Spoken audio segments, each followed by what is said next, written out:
Hi guys, I hope you're all well.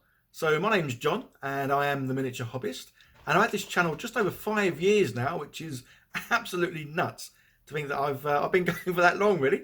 And obviously I paint a lot of miniatures.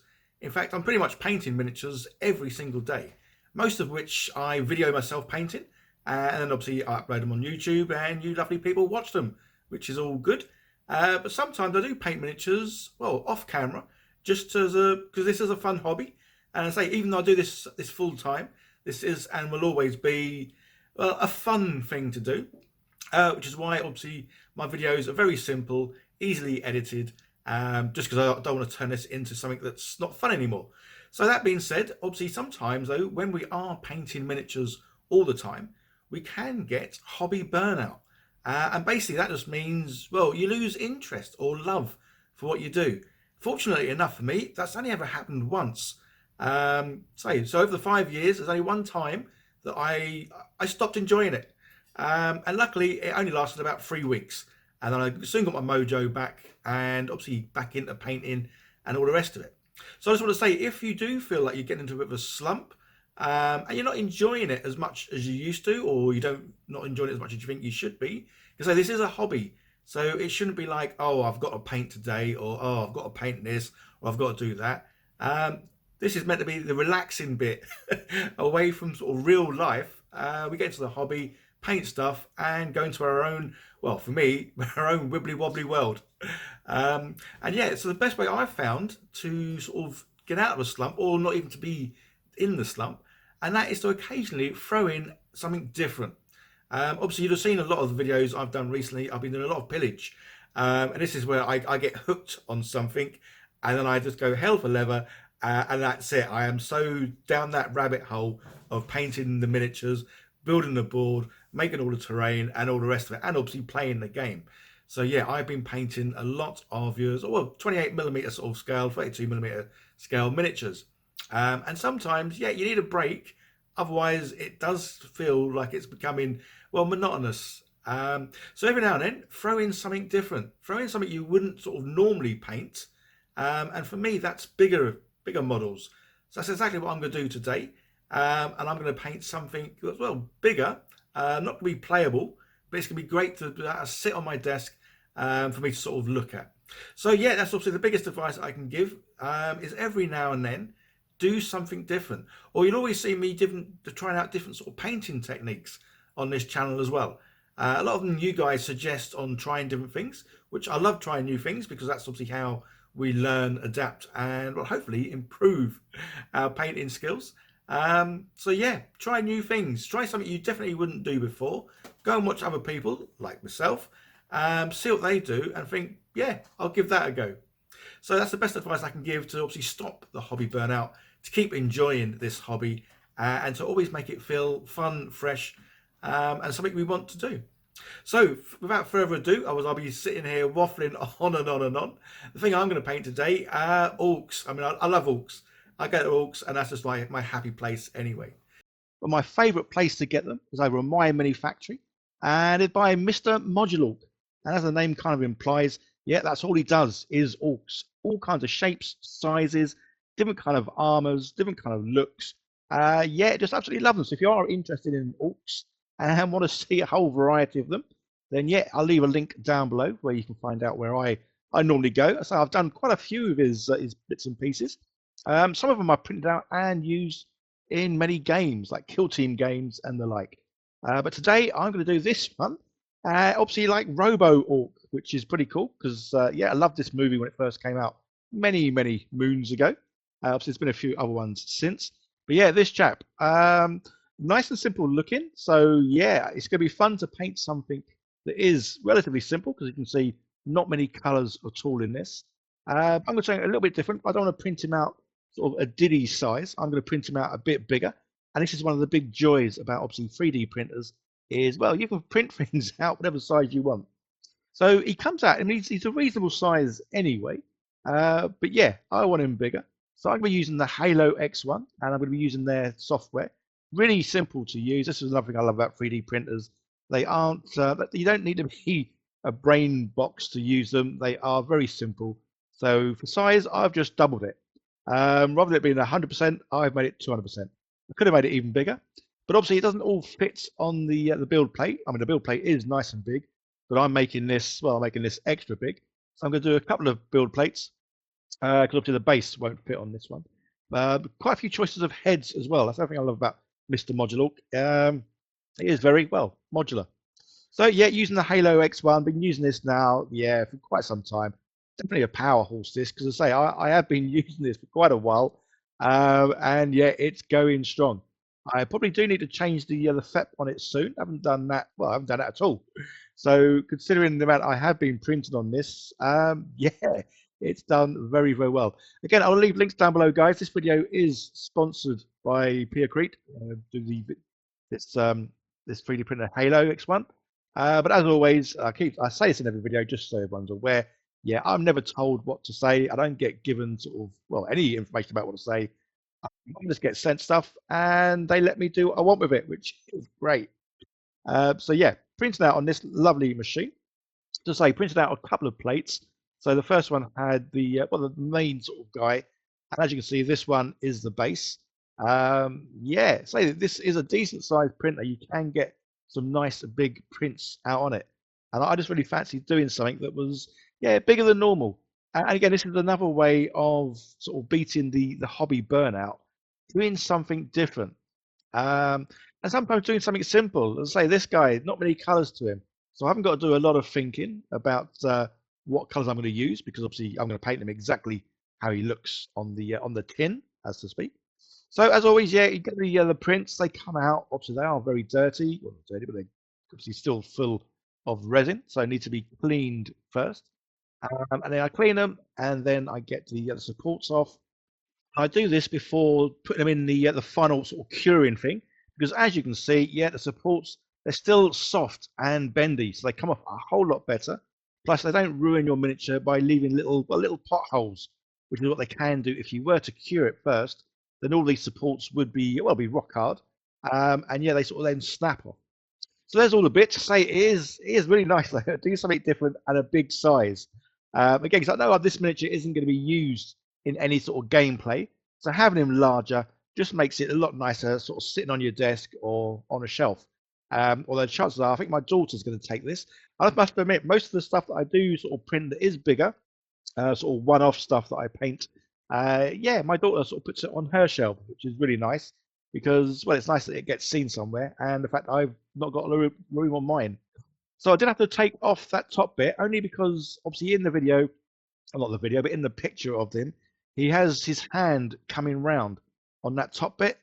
I just thought it looked a little bit weird. The angle didn't quite look right. So yeah, I've snapped that top bit off. Just so his hand is now on the top of this sort of broken bit, which is pretty cool. So yeah, obviously you have to use normal glue for this, as in you can't use the cement glue because this is not resin. This is resin. I mean, it's not the other sort of sprue stuff. Yeah, you can tell, guys. Yeah, I don't script any of my videos. I just waffle over them. So yeah, again, this is why I'm never told what to say or do. I wing it. Sometimes I probably shouldn't wing it, and I should have some notes down. But where's the fun in that? So I've had this channel now for 5 years, and as much as this is my full-time sort of gig, I don't like using the term work because this certainly isn't work. Yeah, I need to keep it so it is fresh. It is fun for me to make these videos. Otherwise, again, if this turned into like a job, then I would definitely get the hobby burnout. I'll probably get it every month if I felt like I had to say stuff or I had to do stuff. Yeah, this is just a guy, well, an old guy sitting at his desk messing about. So I primed the miniatures. As you can see, yeah, primed in a kind of a silver color, just because I wanted him to, well, again, making this easy to paint rather than painting him with a brush afterwards. I painted him with the silver.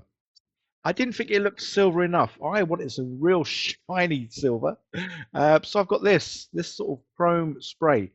As you can see from the lid, that's kind of how I'm hoping he's going to come out, and we'll soon see.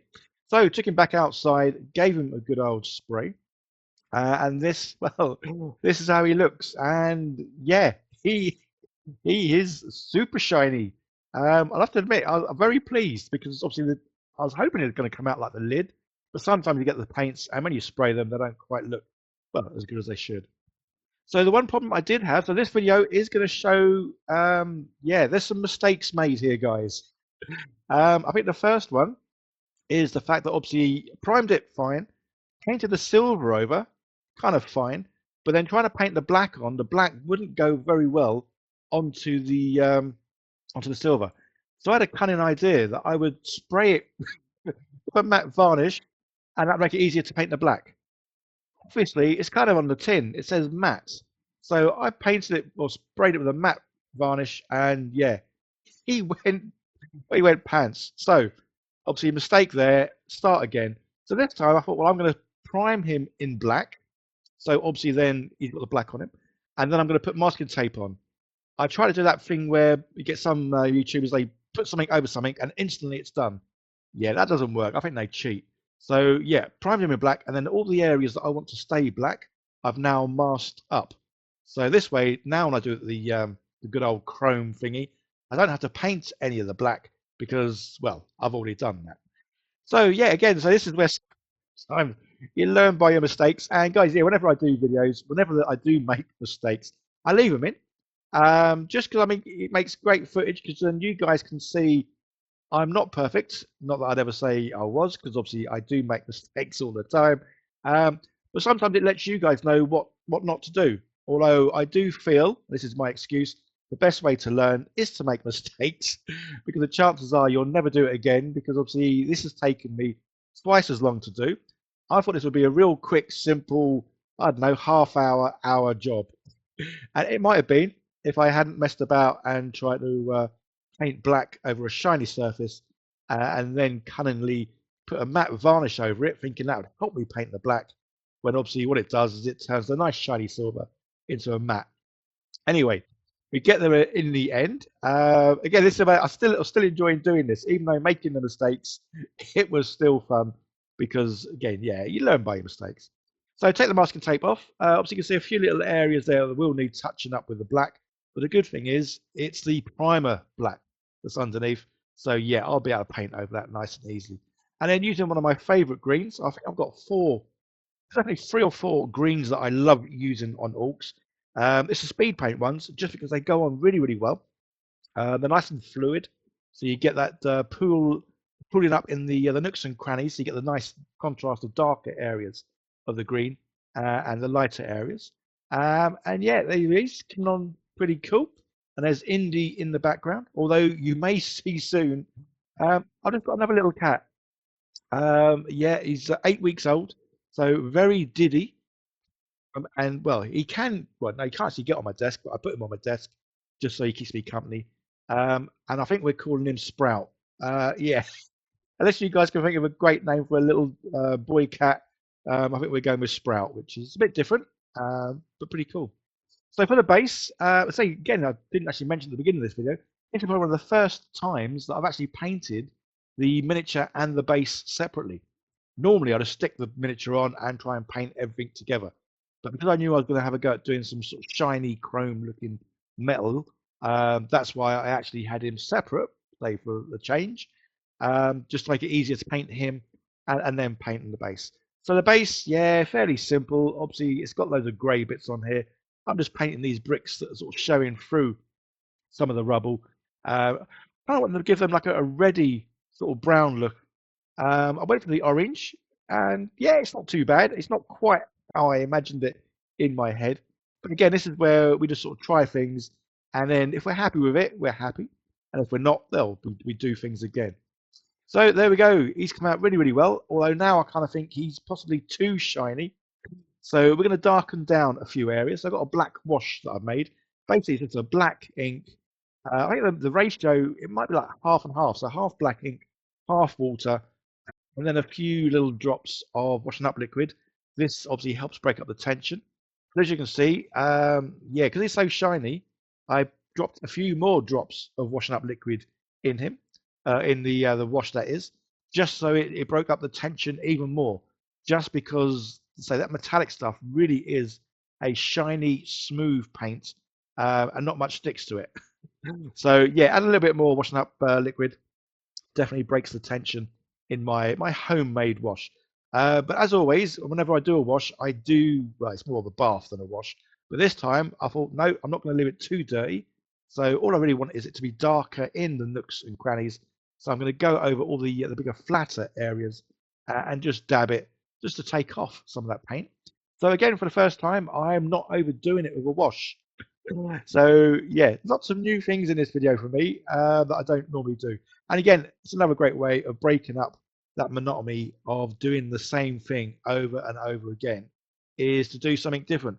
It's like next month, I'm going to be having another go at doing the good old, the cartoon book style sort of painting. So again, I've got a nice orc lined up for that. It's a nice Christmassy orc. And yeah, I'm going to paint him in the cartoon book style, just because again, it's doing something different, and that's what we need to do. So a lot of the things that I do paint, yeah, they are for sort of games that I play. Especially obviously recently, you've seen a ton of sort of medieval miniatures, because obviously I'm playing Pillage, which is great.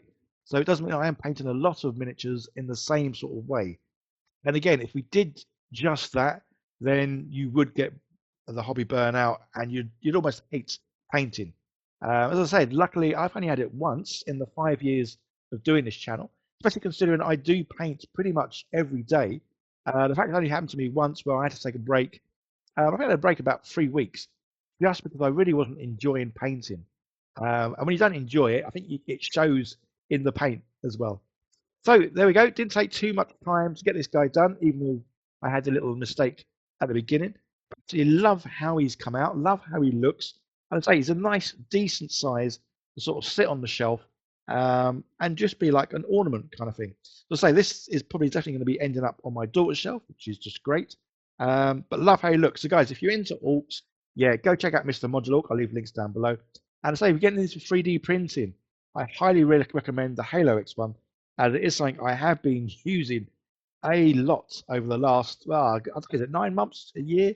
I kind of forgot how long I've had it, but this goes to show how much I've printed, because I feel like I've had it longer than I probably have, just because, yeah, it's going whir, whir, whir, or whatever noise it makes pretty much constantly. Anyway, guys, before I waffle on and make this video twice as long, I'm going to pop off now. So don't forget to like, share, subscribe, leave comments, all that fun stuff. You guys take care. See you in the next one. Bye for now.